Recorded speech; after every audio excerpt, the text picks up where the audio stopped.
여러분, 우리들의 인생의 대부분을 보내는 곳이 있습니다. 바로 가정과 직장입니다. 그래서 이 두 영역이 우리 대부분의 우리 모든 거의 그럴 거예요. 거의 첫 번째 선교 지역이 되는 거죠. 직장과 가정. 여러분도 어찌 보면 가정에서 복음 전했잖아요. 시작이 내 아내에게 내 남편에게 먼저 전했던 거죠. 한 에피소드를 이야기하려고 하는데요. 제가 한번 건너 들은 거라서 약간의 것이 가미될 수 있음을 양해 바랍니다. 어찌 보면 우리가 듣기에는 이야기가 웃긴 이야기로 느낄 수 있는데 당사자 입장에서는 벽을 대하는 느낌이었을지 아니면 다른 느낌이었을지는 잘 모르겠습니다. 어느 집사님이 남편을 막 칭찬했어요. 당신은 정말 제 완벽한 이상형이에요. 제 눈에는 당신이 장동건이에요. 그런데 한 가지만 해주면 너무 좋을 것 같아요. 그랬더니 그 남편이 하는 말, 안 나가! 무슨 말일까요? 내 남편이 간결하게 말했는데요. 교회에 안 나가였습니다.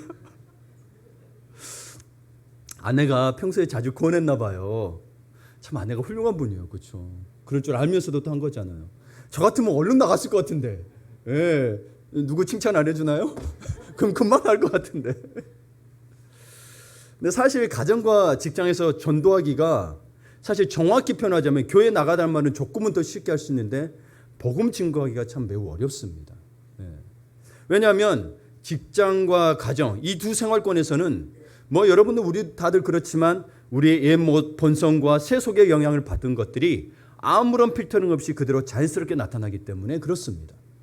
그런데 옛 본성으로 따지자면 바울은 만만치 않은 사람이었습니다. 바울은 스스로 말하기를 뭐라고 하냐면 디모데전서 1장 13절에 내가 전에는 비방자요, 박해자요, 폭행자였다라고 고백했습니다.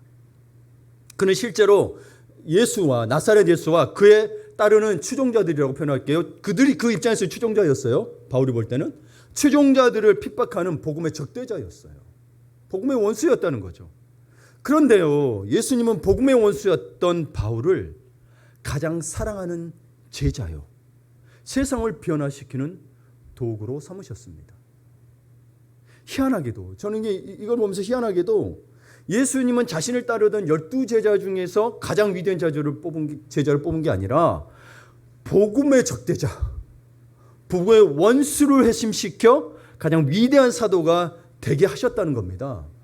하나님의 섭리는 얼마나 놀라운지요. 그래 아까 그 남편이 바울이 될 줄 믿습니다. 혹시 우리 중에도 내가 예수님의 말씀에 가장 순종 안 하고 못난 사람이라고 여기는 분 계신가요? 하늘빛 교회의 바울이 될 줄 믿습니다. 아무도 몰라요, 여러분. 바울이 그렇게 될 줄 누가 알았겠습니까? 그런데 여러분, 바울 생전에 바울과 그 일행이 도착하는 도시들은 요동쳤고 큰 충격을 받았었습니다. 성경 표현이 그렇습니다. 그래서 그의 무리를 사도행전 17장 6절에 보게 되면 천하를 어지럽게 하던 이 사람들, 어지럽게 하던 헬라어로 아나스타토라는 건데 막 혼란스럽게 했다고 표현을 해요. 성경에도. 근데 제가 사도행전을 고 옥하는 목사님, 하영재 목사님 사도행전 다 읽었고 우리 이동훈 목사님 것도 책을 봤는데 이동훈 목사님 표현이 제일 좋았어요. 이 표현을 뭐라고 표현하냐면 세상을 뒤집어 놓은 사람들. 그렇죠? 좀 어지럽게 한다 그러면 이 사람들 뭐야 부정적으로 들릴 수 있는데 근데 부정적인 건 아니에요. 부정적으로 들릴 수 있는데 뭐예요? 표현이 뒤집어. 우리 입장에서는 정말 세상을 뒤집어 놓은 사람들인 거죠. 이 표현이 참 좋더라고요. 엄청난 별명인 거예요. 그 당시에 천하를 어지럽게 한 사람들이라는 별명이 붙었던 거예요. 바울과 그 일행들은. 그런데 여러분 우리는 흔히들 생각하기를 잘생기고 멋지고 좋은 대학의 부자여야 이런 영향을 끼칠 거라고 생각하는데요.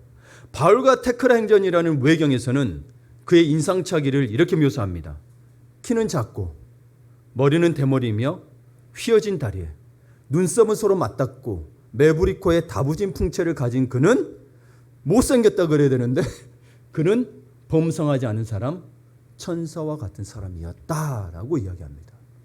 실제로 여러분 사도 바울의 그 초성화가 있습니다. 이게 1410년경인데 지금은 러시아 모스크바 트레차코프 미술관 소장으로 됐는데요. 봐보세요. 여러분 범상하고 천사 같습니까? 아무 말 안 하신 거 보니 그렇지 않다는 거죠. 근데 그를 그렇게 표현했다는 거예요. 그의 외모를 보고 했을까요? 단순히 아니라는 거죠. 그는 영적 거인이었습니다. 사실 그는 영적 거인이기 전에는 사실 영적 괴수였죠. 어느 정도였냐면 예수의 추종자 스데반 집사, 그 죽이는 자리에 그도 있었는데 그가 직접 죽였다 그게 아니고 이 스데반 집사를 죽일까 투표를 했습니다. 거기에 찬성표를 던졌고 돌로 죽이게 되었던 겁니다. 던져서 죽게 됐죠. 그리고 그 자리에만 그거 스데반만 죽였나요? 거기서 삐를 받아가지고 예수의 추종자들 더 이상 용납할 수 없다고 생각하고 그들을 체포하기 위해서, 그들을 잡아서 우리 편으로 족치기 위해서 다메섹으로 가던 중 한낮의 밝은 태양빛보다도 더 밝은 빛으로 자신을 비추시는 분을 만나게 되었습니다. 네. 그날 이후 그는 예수를 대적하던 자신의 죄를 깨닫고 자신을 변화시킨 그분, 나사렛 예수를 전하는 일에 자신의 일생을 바치는 전도자가 되었습니다. 아멘. 바울에게 그 빛이었던 그 빛이 그 집사, 방금 전에 얘기했던 그 집사님의 남편에게, 또 어느 권사님의 자녀들에게, 그리고 사랑하는 부모님들에게 비추이기를 원하고 바라고 기도합니다. 아멘. 바울은 그러면 그 다음에 어떤 사람이냐? 그건 과거 이야기였습니다. 그러나 그의 과거는 범상치 않았습니다. 그리고 그 이후도 범상치 않았습니다. 그는 선교의 사람이 되었습니다. 바울은 전 세계를 다니며 복음을 전했습니다마는 그의 궁극적인 목적지가 있었습니다. 바로 로마였습니다. 그는 결국 제수의 신분으로 로마로 호송되어 로마의 감옥에 갇혔고 나중에 로마에서 죽게 되죠. 그 안에서 그 감옥에서 쓴 편지 중에 하나가 바로 골로새서입니다. 그는 억울하게 감옥에 들어갔습니다. 만약 우리가 그의 입장이 되었다면 무엇에 가장 중요한 관심을 두게 될까요? 저도 이렇게 기도를 여러분에게 요청했을 거예요. 빨리 풀려나서 자유 몸이 될 수 있도록. 나 아무 죄도 안 지었거든요, 여러분. 좀 빨리 풀려서 자유면되게 기도해 주세요 라고 해야 되는데 바울은 우리의 기대를 깨트리는 놀라운 고백을 합니다. 3절을 함께 읽습니다. 또한 우리를 위하여 기도하되 하나님이 전도할 문을 마음에 열어주사 그리스도의 비밀을 말하게 하시기를 구하라. 내가 이 일 때문에 매임을 당하였노라. 아멘. 그는 감옥에서 빨리 풀려날 수 있게 해달라고 기도한 것이 아니라 전도의 문이 더 크게 열리도록 기도해 줄 것을 요청했습니다. 참, 그렇죠? 근데 여러분, 우리도 기도하는 입장에서 갇힌 사람이 이렇게 요청해야 기도해 줄 수 있지, 요청 안 해주면 뭐라고 기도할 거예요? 빨리 풀려나라고 기도할 수밖에 없죠. 참 대단한 사람이에요. 그렇게 해달라고 기도를 요청한 거예요. 이건 무슨 의미냐면 바울은 주님이 자신을 부르신 본래의 소명을 한순간도 잊지 않았던 것입니다. 우리들은 어떤 일이 닥치거나 여러 상황이 그러면 나중에라든지 혹은 잊어버리든지 아니면 난 그게 아니었나 보다라고 알고 떠나기 마련인데 바울은 감옥에 갇혔어도 자기의 소명, 아니 내가 주님의 복음을 해서 하나님 나라를 세워야 되는데 감옥에 갇히면 못 자는 거 아니야? 그게 아니었다는 거예요.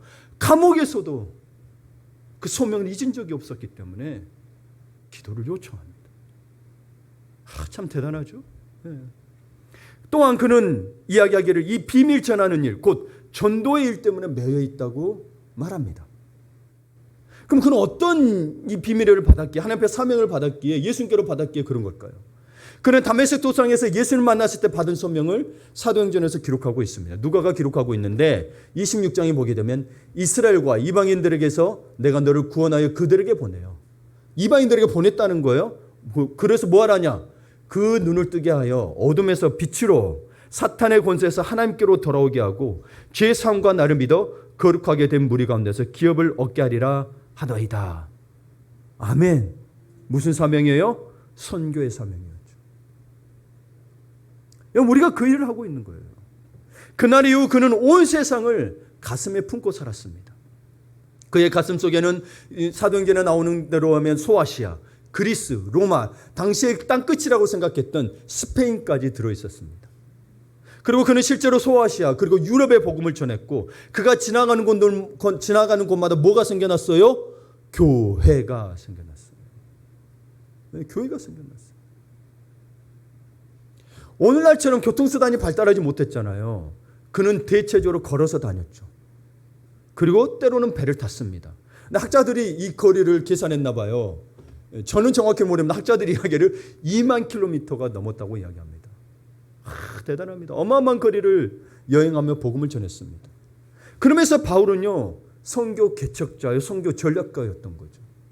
배도 타고 가고, 당시에는 여러분 이렇게 이동하기가 쉽지 않았어요. 배도 타고 가고, 여러분 왜 배로 타기가 어려웠어요? 실제로 여러분 성경을 보게 되면 배가 광풍을 만나면 실제로 침몰하고 사람이 죽기도 했기 때문입니다. 예. 근데 그는 전략을 세워서 가야 된다고 갔던 거죠. 그런데 여러분 이것도 대단한, 목숨 걸고 간 게 대단하지만 여러분 우리 현재의 선교사님들도 목숨 걸고 다 합니다. 목사들도 목숨 걸고 합니다. 근데 이게 특히 이 바울을 보면서 제가 참 이게 특별하다고 느끼는 게 혼자 선교를 다니지 않고 여러 동역자들과 늘 선교행을 함께 했다는 거예요. 최소한 1명 이상이었어요. 그중에 그 친구가 뭐예요? 누가복음과 사도행전을 봐보세요. 네, 사도행전 봐보세요. 누가 같이 다녔어요? 사도행전 누가 썼어요? 누가 썼어요? 누가 갔었어요? 누가 갔었어요? 누가 갔었어요? 같이 다녔다는 거죠. 때론 바나바도 같이 다녔고 나중에 마가 요한도 함께하고, 하여튼 그는 혼자가 아니었습니다. 자신이 개척한 교회에 필요한 지도자들을 잘 배치할 줄 알았던 지혜로운 선교사였습니다. 그래서 목회자들 키워서, 제자들 키워서 디모데도 보내고 디도도 보내고 했던 거죠. 네. 또한 개척한 교회 성도들을 양육하고자 편지를 썼습니다. 그래서 여러분 신약성경 27권 중에 절반에 가까운 13권이 그의 서신서입니다. 근데 여러분 그냥 우리가 흔히 쓰는 편지처럼 쓰였나요? 잘 지내, 잘 먹고 잘 살아? 난 이렇게 살아. 그게 아니죠. 예수에 대해서, 복음에 대해서. 이는 또 선교사이면서 신학자였던 거예요. 네.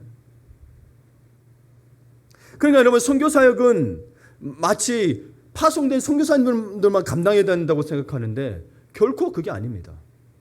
바울은 우리 시대에서 개념에서 보게 되면, 사실 우리 시대 개념에서 보게 되면 선교사가 아니었습니다. 어떤 의미냐면 여러분 예루살렘 공회가 있습니다. 지금으로 따지면 여러분 예장 통합으로 따지면 총회입니다. 총회에서 바울을 공식적으로 사도로 인정한 적이 없어요. 네. 그는 예수 그리스도께서 사도직을 받았다고 이야기해요. 그래서 그는 예루살렘 공회에 공식적으로 사도처럼 거기에 회의에 참여한 적이 없어요. 가서 이야기는 했어요, 베드로에게. 근데 공식적으로 거기에서 교회 전체 운영 이런 것들을 한 적은 없어요. 안디옥 교회의 성경교사 출신이에요. 엄밀히 따지면. 그렇죠? 근데 그는 또 직업을 가지고 있었어요. 그런데다가 그러면서 그 일을 놓지 않고 복음을 전했습니다. 그러니까 지금으로 따지면 자영업하면서 복음을 전한 거예요. 네. 그러니까 오늘날로 보자면 목회자보다 평신도에 더 가까운 사람인데 바울의 사역을 보니 목회자 같다고 이야기한 거지 사실은 공식적으로는 목사가 아닙니다. 평신도예요. 그럼에도 불구하고 그 선교는 그의 모든 것이었습니다. 그러니까 여러분 선교를 자꾸 선교사만 하게 되고 목사님만 한다고 생각하면 안 되는 거예요. 하나님이 바울을 사용하신 이유가 있겠죠. 만약에 베드로 같은 사람이 하겠다면 사도들이 하는 거니까 목회자가 하는 겁니다. 그럴 수 있겠죠. 근데 그 제자들 중에서가 아니고 바울을 사용하셨다는 사실. 이게 놀라운 일인 거예요. 이처럼 선교가 모든 그리스도인에게 주어진 과제임을 우리는 인식하고 있습니다. 그래서 바울은 우리에게도 선교의 사람이 되기를 요청하고 있습니다. 여러분 진짜 여러분 삶에 답답하고 묶인 것들이 있다고 느껴지십니까? 그러면 복음을 전해보세요. 어느새 풀어져 있는 것들을 보게 됩니다. 저도 여러분이 늘 이야기했습니다. 저도 미국에 있을 때 전 답답해서 갔더니 미래의 비전을 가지고 간 사람이 아니에요. 가서 그냥 하나님 말씀에 그래 순종하자고 선교 지역을 선교로 다녔어요. 선교 한번 여러분 나가는데 우리보다 못 사는 나라 가서 사는 게 얼마나 힘든 줄 아셔야 됩니다. 하는 거예요. 한 달을 해요. 여러분 화장실이 손 씻는 목욕하는 데보다 높게 있어요. 태국 같은 데 가게 되면 나라들이 그래요. 여러분 인도 가면 그래도 여러분 숙소 그래도 뭐 이렇게 우리가 흔히 말하는 이렇게 호스텔이라든가 여관 같은 데는 그나마 외국인들 받는 데는 씻는 데가 있는데 여러분 화장지라도 있는데 그냥 일반 화장실 가면 화장지도 없어요. 물로 씻어야 돼요, 여러분. 그것도 왼손으로. 하실 수 있어요? 그리고 그들은 그것을 불결하게 여기기 때문에 집안에 화장실을 두지 않아요. 그래서 곳곳이 오물천지예요. 특히 철도길, 그들의 교통이 모이는 사는 곳에는 곳곳에서 용변을 보는 사람을 쉽게 발견할 수 있습니다. 그럼에도 불구하고 여러분, 우리가 그러고 나서 여러분 그런 데 다니면서 하나님이 저의 모든 것들을 풀어주셨어요. 제가 풀어달라고 요청하지 않아도 저는 그냥 순종만. 그래 저는 여러분 이야기해요. 하나님은 그냥 하나님이라고 이야기할 수밖에 없는 게, 내가 뭘 요청했던 적이 없어요. 막 오래 살기도 싫었고 의욕이 없으니까. 네. 그냥 하나님 말씀을 근데 나 하나님 사람이잖아요. 근데 그러면 또 안 되잖아요. 그냥 한 말씀을 순종하였습니다. 복음을 전했더니 그게 다 그렇게 진행이 된 거예요. 이게 바울은 우리에게도 성교의 사람이 되기를 요청하고 있습니다. 고린도서 11장 1절을 봅니다. 내가 그리스도를 본받은 자 된 것 같이 너희는 나를 본받은 자가 되라. 여러분, 본받는다는 것에는 여러 가지 의미가 있을 수 있죠. 예수의 성품을 담는 것일 수도 있고 예수의 말투를 닮을 수도 있습니다. 그러나 예수님이 누구의 말씀을 순종했고 어떤 사역을 하셨습니까? 영원권하시는 하셨죠. 그렇다면 바울이 예수를 그리스도를 본받은 것처럼 너희도 나를 본받는 자라고 데려했을 때는 가장 큰 요청이 뭐겠어요? 성교의 사람, 복음의 사람이 되라고 이야기한 것이겠죠. 네. 여러분은 어떤 사람이 되기를 기도하십니까? 우리 그 다음으로 볼 바울은 복음의 사람이었습니다. 바울은 골로새 교회 성도들에게 편지를 써서 자신을 위해 기도해 줄 것을 요청했습니다. 그리고 4절에 그리하면 내가 마땅히 할 말로써 이 비밀을 나타내리라. 그는 감옥에 갇혀 있잖아요. 어디 가서 전할 거예요? 네. 로마 병정들이 있겠죠. 여튼간에 있을 거예요. 그러나 전하기 쉽지 않겠죠. 그럼에도 불구하고 감옥에서도 그리스도의 비밀을 나타낼 수 있도록 기도해 주기를 부탁합니다. 우리가 이 상황이 안 돼서 어디에 갇혀 있어서 못 자는 게 아니라 사실은 뭐예요? 믿지 않아서요. 혹은 자기의 사명을 발견하지 못해서, 혹은 기도의 능력을 믿지 못해서 있을 수도 있습니다. 그런데 여러분, 이 비밀이 뭐길래 감옥에서도 기도해달라고 요청한 것일까요? 이 비밀의 정체가 무엇일까요? 그 골로새서에서 또 이야기합니다. 골로새서 1장 27절을 세 번째로 보게 되면 하나님께서는 이방 사람 가운데 나타난 이 비밀의 영광이 얼마나 풍성한지를 성도들에게 알리려고 하셨습니다. 이 비밀은 여러분 안에 계신 그리스도요, 곧 영광의 소망입니다. 이 비밀이 바로 누구라고요? 그리스도요. 저는 그래서 비전을 이야기하면, 너에게 뭐가 이야기하면 저는 하나님이라고 이야기할 수밖에 없고 예수 그리스도라고 이야기할 수밖에 없어요. 뭘 할 자신이 없었는데 예수가 들어오니까 뭐든지 할 수 있다는 마음이 생긴 거예요. 잘하려고 하는 게 아니라요, 뭐든지 할 수 있다. 지금도 못하는데 여기서 할 수 있다는 마음으로, 주님의 마음으로 하는 겁니다. 네, 정말 그렇습니다. 그리스도가 바로 바울이 자신의 모든 것을 걸고 증언하고자 한 복음이었다는 겁니다. 복음은 그리스도입니다.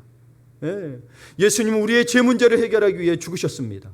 우리의 죄를 짊어지고 우리가 받아야 할 저주와 심판을 대신 받으셨으며 보혈을 흘려 우리를 용서하셨습니다. 보혈을 지나 아버지 품으로, 보혈을 지나 하나님 품으로, 그 존귀한 그 보혈. 그의 죽으심과 부활을 통해 우리가 새로운 삶을 살게 된 것, 이것이 복음의 핵심입니다. 우리가 아무 능력이 없다면 복음이 아니죠, 여러분. 그냥 들은 이야기예요. 그래서 세상에 우리 전도들을 많이 들은 사람도 많죠. 근데 새로운 생명을 살게 됐나요? 아니잖아요. 들었는데 변화가 없잖아요. 복음의 핵심은 여기에 있는 거예요. 믿는 자들, 그것을 듣고 순종하는 자들, 예수의 죽으심과 부활을 통해서 내가 새롭게 태어났던 걸 믿는 자들에게는 새로운 삶이 주어졌다는 사실입니다. 그게 복음의 핵심인 거예요. 그러니까 예수가 곧 우리의 구원, 우리의 생명, 우리의 영원한 소망이라는 메시지를 바울은 전하고 있는 거예요. 그리고 이 바울은 골로새 교회 사람들에게 전해진 대로 27절에 그들에게 전해진 이 복음에 대해서 감사했습니다. 그 6절에서 이야기하고 있는데 뭘 감사했냐면, 이 복음은 온 세상에 전해진 것과 같이 여러분에게 전해졌습니다. 여러분이 하나님의 은혜를 듣고서 참되게 깨닫는 그날로부터 여러분 가운데서와 같이 온 세상에서 열매를 맺으며 자라고 있습니다. 난 걸 감사했는데 이걸 우리에게 한번 적용해 봅시다. 여러분에게 진짜 복음이 오면 하나님의 은혜를 깨닫게 됩니다. 그럼 내가 하나님의 은혜를 깨닫지 못했다는 건, 복음은 들었지만 복음이 진짜 내 안에 들어온 걸까요? 안 들어온 걸까요? 안 들어온 겁니다. 여러분, 이걸 점검하셔야 됩니다. 점검하셔야 돼요. 네. 내가 정말 예수를 지금도 바르게 믿고 있는지 점검하지 않으시면 안 돼요. 점검하셔야 돼요, 매일. 제가 미국에 처음 갔을 때 저는 영어 공부하다가 그다음에 신학대학을 해서 했어요. 근데 거기에 들어가서 교회 가면서 그냥 다녔어요. 그러다가 어느 목사님이 제게 물어보는 거예요. 언제 어떻게 구원 받았습니까? 언제가 아니라 구원 받았습니까를 물어본 거예요. 아니 신학 공부하고 있고 있는데 물어보는 거예요. 깜짝 놀랐어요. 흠칫했어요. 저 솔직히 믿음이 없었다는 게 아니라 내가 그 구원의 은혜를 잊고 있었구나. 그래서 이야기했어요. 근데 여러분 최근에 제가 듣기로도 신앙생활을 오래 했어도 자기에게 구원의 확신이 없다고 이야기하는 분들이 생겨나기 시작했어요. 여러분 늘 점검하셔야 됩니다. 믿음으로 받는 건데 그 믿음이 사라지면 어떻게 됩니까? 큰일 나는 겁니다. 큰일 나는 거예요. 교회 한 번 다녔다고 해서 그를 여러분 우리가 주님을 안 믿는 게 아니라 사람이 그렇다는 거예요. 진짜 믿었냐는 거예요. 사람이. 예수님 구원 안 주신다는 게 아니고. 그래서 복음이 올 때는 우리는 하나님의 은혜를 깨닫게 되고 그리고 은혜를 깨닫으니 뭐야 돼요? 은혜를 전하는 자가 된다는 거예요.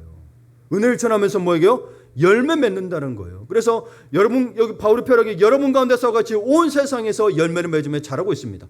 골로새 교회 성도들이 변했는데 뭐요? 온 세상에서 자라고 있대요. 네, 우리가 전하게 된다는 거예요. 그 다음 봐야 될 바울의 모습이 있습니다. 바울은요 기도의 사람이었습니다. 바울의 선교와 바울의 복음 사역을 말하면서 기도를 이야기하지 않으면 안 됩니다. 그의 선교와 사역이 대해서 그것에 대한 모든 것이 가능하게 했던 것은 가장 중요한 것이 기도였음을 그는 고백하고 있는 거예요. 네. 그는 기도의 사람이었어요. 그러니까 바울의 선교, 복음 전파는요 기도를 떠나서는 생각할 수가 없는 거예요. 그래서 그는 선교팀을 위해 기도하되 우리를 위해서 자기 선교팀이잖아요. 기도하되 3절에 하나님이 전달 문을 선교팀에게 열어달라고 기도 요청을 했다는 거예요. 여러분 생각해 봅시다. 바울 얼마나 훌륭한 사람인가, 능력 있는 사람입니까? 사도행전만 봐도 자기만 기도해도 되잖아요. 그렇죠? 근데 기도 요청을 하고 있다는 겁니다. 우리가 기도에 대해서 오만하지 말아야 됩니다. 내 기도는 다 들어주실 거라고 믿는 거 좋습니다. 그러나 여러분 하나님의 나를 위한 기도, 내 기도는 내가 할 수 있겠죠. 그러나 특히 하나님에 대한 기도들, 그리고 내가 정말 하나님의 사역을 위해서 기도한다면 함께 기도할 수 있어야 됩니다. 그리고 전도하고 사역하시는 분들은 기도를 요청해야 됩니다. 저 사람 믿음이 적으니까 안 요청할래. 아니요. 기도는 누가 기도하든 기도를 요청해야 돼요.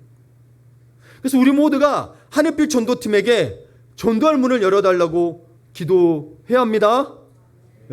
제가 요청합니다. 또 우리 전도하신 분들도 요청을 하셔야 됩니다. 그러면 여러분 그냥 어쩌다 한 번씩 하라는 거냐? 그게 아니고 2절에 보게 되면 함께 읽습니다. 기도를 계속하고 기도에 감사함으로 껴있으라. 아멘. 기도를 계속하고 있는 너희들에게 우리의 기도를 요청한 거예요. 기도는 우리의 영혼을 깨웁니다. 기도가 잠들면 우리의 영혼이 잠들게 됩니다. 그리고 아무것도 할 수 없는 자가 됩니다. 그래서 주님은 요한복음에 이런 말씀을 합니다. 나를 떠나서는 너희가 아무것도 할 수 없습니다. 그럼 여러분 한번 주님을 떠나서는 정말 아무것도 할 수 없습니까? 정말 그렇습니까? 근데 사실 우리는 주님 없이 많은 일을 합니다. 그런데 이걸 아셔야 됩니다. 주님 없이 많은 일을 하는 그 일은 주님이 인정하지 않으십니다. 기도를 잃어버리면 주님과의 관계가 끊어지고 마는 것입니다. 기도는 우리와 주님을 연결하는 생명줄입니다. 아이에게는 엄마의 젖과 같은 젖줄인 거예요. 기도는 우리가 주님과의 관계에 있어서 너무나 소중한 것입니다. 기도를 배우지 못한 그리스도인은 아직 신앙생활의 걸음마를 배우지 못한 것입니다. 기도의 자리를 많이 사랑해야 합니다. 기도는 그냥 배워지는 게 아닙니다. 아무리 방법을 가르쳐줘도 기도 모르겠다고 합니다. 기도의 자리에 사모해서 나와서 성령의 감동 감화를 받아야 사실은 기도를 진심으로 할 수 있게 됩니다. 그전에도 진심이지만 성령의 감동 감화로 받은 기도를 할 수 있게 됩니다. 그래서 여러분 이동 목사님이 2018년에 쓴 책인데요. 이 책 제목이 참 이분이 이렇게 훌륭한 분이 왜 제목이 뭐냐면 내 기도를 바꾼 기도래요. 그럼 그전까지는 어떻게 기도하셨는데 갑자기 기도가 바뀌었을까? 내 기도를 바꾼 기도. 그 내용에 있는 참 글을 잘 쓰세요. 한번 제가 읽어드릴게요. 기도는 그리스도인으로서 배워야 하는 여러 가지 일 중 하나가 아니라 배워야 할 모든 것입니다. 기도로 깨어 일어나고, 기도로 숨쉬고, 기도로 식사하고, 기도로 감사하고, 기도로 일하고, 기도로 사랑하고, 기도로 우리 인생에 주어진 숙제를 감당해야 합니다. 그리고 기도로 전도해야 합니다. 기도하면 전도의 문이 열립니다. 기도하면 전도의 메시지가 주어집니다. 아멘. 참 글을 잘 쓰세요. 그렇죠. 팍팍 마음에 꽂히죠. 참 은사가 탁월하신 분이세요. 참. 예. 너무 감동이 되더라고요. 그렇습니다, 여러분. 여러분 기도는 여러분의 신앙생활 중에 하나가 아니라 전부가 되어야 됩니다. 기도를 통하여 모든 일을 할 수 있게 돼요. 그거는 주님과의 관계를 말하는 것이기 때문입니다. 그런데요. 때로는 내 기도만으로 부족할 때가 있습니다. 그래서 바울은 3절에 뭐라고 됐어요? 우리를 위하여 기도하되. 얼마나 바울은 여러분 병 고치는 사람, 귀신 쫓아내는 사람이잖아요. 근데 뭐예요? 우리를 위하여 기도해달라고 골로새 교인들에게 요청하고 있다는 사실입니다. 교회는 기도하는 공동체입니다. 우선은 다른 사람들하고 말고 직장에 속해 있는 사람들하고 기도하는 것도 좋습니다만 그 전에 뭐예요? 교회에 속한, 내가 속한 그 교회 공동체 안에서 함께 기도하고 함께 일어나고 함께 사역을 감당해야 합니다. 그래야 우리 안에 중보의 길이 꺼지지 않습니다. 그리고 저는 정말 우리 안에 중보의 기도가 꺼지지 않기를 간절히 바랍니다. 그러면서 여러분 뭐예요? 오히려 새벽 기도를 하루 더 늘렸습니다. 월요일 화요일부터 금요일까지 했죠. 아시죠? 월요일 늘렸습니다. 금요일에 매주 셋째 주 금요일에만 성령 집회를 했습니다. 여러분 나오셔서 기도하십시오. 제발 여러분 바쁜 일 있어도 아이를 돌봐야 돼도 나와서 기도하셔야 합니다. 금요 1시간 기도 시작했습니다. 목적 모임 안에서 기도합니다. 그리고 11월 다니엘 기도가 21일 동안 있습니다. 여러분 기도하는 게 쉽지 않습니다. 근데 복음 전하는 일은 더 쉽지 않은 것 같습니다. 그런데 기도하지 않으면 안 됩니다. 예. 바울이 복음을 전할 때 기적이 일어나자 루스드라 사람들은 혹시 신이 내려온 거 아닌가라고 말했습니다. 그래서 여겼어요. 그때 바울은 사도행전 14장에 이렇게 이야기합니다. We are only men, human like you. 자기가 나는요 여러분과 같은 성령을 가진 사람이라고 이야기하니까 우리도 여러분과 같은 성령을 가진 사람이라고 이야기합니다. 바울도 우리와 동일하게 지칠 수 있고요. 힘들어할 수 있는 연약한 인간성을 가진 사람이었습니다. 그도 사람이었어요. 바쁘지 않은 사람이 아니었어요. 그도 돈 벌려면 더 많이 텐트 만들어서 팔 수 있었겠죠. 예. 그러나 그는 기도했습니다. 그리고 복음을 전했습니다. 그러니까 여러분 그의 기도를 이야기하지 않고는 그에게 일어났던 모든 위대한 일들, 심지어 초자연적인 일들도 일어났습니다. 그를 설명할 길이 없습니다. 이해할 수 있는 길도 없고요. 그냥 있더니 그냥 되더라? 그럼 뭐예요? 귀신이 한 줄 누가 한 줄 어떻게 알아요? 네. 이 놀라는 거예요. 여러분 바울은 기도로 사역했고 기도로 세상을 바꾸었습니다. 그의 모든 편지도요 기도로 시작하고 기도로 끝납니다. 기도로 해요. 하나님 은혜 가운데서 이렇게 하면서 축복을 빌어주며 기도하고 마지막도 그렇게 끝납니다. 로버트 메리 맥첸이라는 분이 이런 말을 남겼습니다. 하나님 앞에 무릎 꿇고 있을 때가 그 사람의 참 모습이며 그 이상은 없다. 하나님 앞에 무릎 꿇고 있을 때가. 여러분에게 부부간에도 여러분에게 대하는 그 모습이 진짜 참모습으로만 보지 마시고 기도하는 모습이 참모습을 알아야 됩니다. 지금은 나그네 인생을 보여주고 있는 거예요. 그러나 기도하는 인생을 보여야 천국의 삶을 보여줄 거 아닙니까? 우리는 하나님의 사람들입니다. 그걸 놓치지 마십시오. 물론 이 말이 100% 맞다라고 이야기하고 싶지는 않지만 여러분 뭐요? 우리 가운데 생각하게 깊은 생각을 하는 그런 거는 사실입니다. 말씀을 마무리 짓습니다. 우리에게 기도가 없다면 우리는 그리스도의 사람이라 말할 수 없습니다. 지금 한국교회는 많이 흔들리고 있다는 것을 아무도 부정할 수 없죠. 다들 말은 안 하지만 한국교회 위태로워요. 근데 저는 여러분 붕의 시대를 살아온 사람으로서 우리 80년대, 90년대, 2000년 초반까지 살아온 사람으로서 그렇게 된 이유 중요한 가장 큰 이유 가운데 하나가 기도를 잃어버렸기 때문이라고 생각합니다. 여러분 하나님 믿는 데 뭐가 역사가 안 일어난다. 기도를 잃어버렸기 때문입니다. 과거 한국이 경제적으로 정치적으로 아주 열악할 때가 있었지만 그때 교회는 불같이 일어났습니다. 그리고 교회는 사회에 많은 영향을 끼쳤어요. 무엇 때문이요? 기도가 살아있었기 때문인 거예요. 여러분 지금은 너무 바빠요. 사람들이 바빠서 교회 못 와. 기도를 못 해요. 여러분 옛날에는 더 바빴잖아요. 새벽 4시에 했거든요. 새벽 기도에. 네. 어머니들 새벽 3시부터 일어났어요. 그럼 왜 4시에 했느냐? 아이들 도시락 싸야 되니까. 남편 도시락 싸야 되고. 그때는 급식이 없었습니다. 근데 그때는 저희 어머니만 봐도 남편이 뭐라 하든 주변만 봐도 아내가 뭐 잔소리하든 교회 가서 기도했어요. 거의 매일 저녁에 기도 모임이 있었어요. 네. 애가 울면 등에 업고 가고 거동이 오려면 지팡이 짚고 나와서 부르짖었습니다. 여러분 실제로 어떤 기도했는지 아세요? 연탄 살 돈이 없어서 나와서 기도했어요.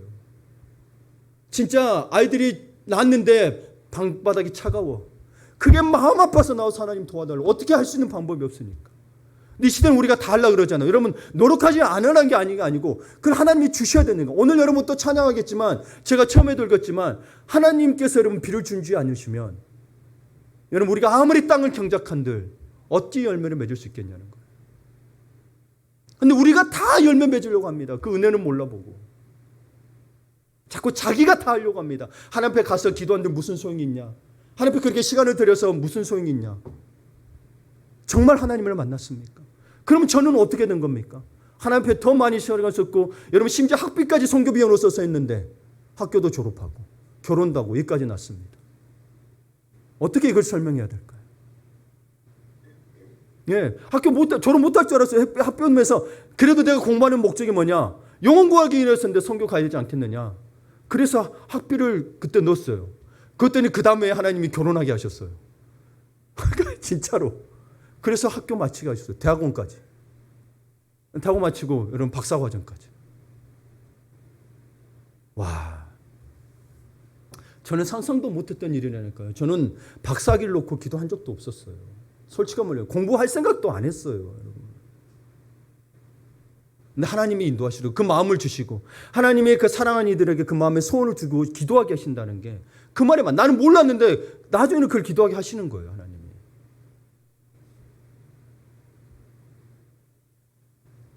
여러분 한국교회의 위대한 부흥 그 안에는 하늘빛 교회도 있습니다. 여러분의 가정도 있습니다. 기도가 살아나야 합니다. 네. 우리가 기도하면 우리 가정이 살 것입니다. 우리 민족이 살 것입니다. 그리고 감사의 자세를 가지고 기도에 껴 있으라 했습니다. 예, 감사는 기도 생활에서 자연스럽고 자발적으로 흘러나오는 것입니다. 제가 억지로 감사해 보려고 해도 누구 보고 감사를 보려도 여러분 한두 번 하다가 그쳐집니다. 이게 감사가 쉽게 안 돼요. 그렇죠. 마음속에 불평만이 가득하고 억울한 게 가득한데 안 나옵니다. 한두 번 하더라도. 그러니 처음에는 억울한 일이 있든 뭐가 있든 간에 눈물로 기도의 씨앗 그리고 복음의 씨앗을 심으십시오. 그리고 그 눈물의 기도에 불평 불만들은 없애는 감사의 가지치기를 하십시오. 그리고 우리 가운데 기도로 전도할 문을 열어 바울처럼 복음의 열매가 풍성하게 열매 맺기를 골로새 교인들처럼 풍성한 열매를 맺기를 다시 기대합시다. 네. 풍성한 열매가 맺도록 기도하는 우리를 위해 하나님은 비를 준비하십니다. 아멘.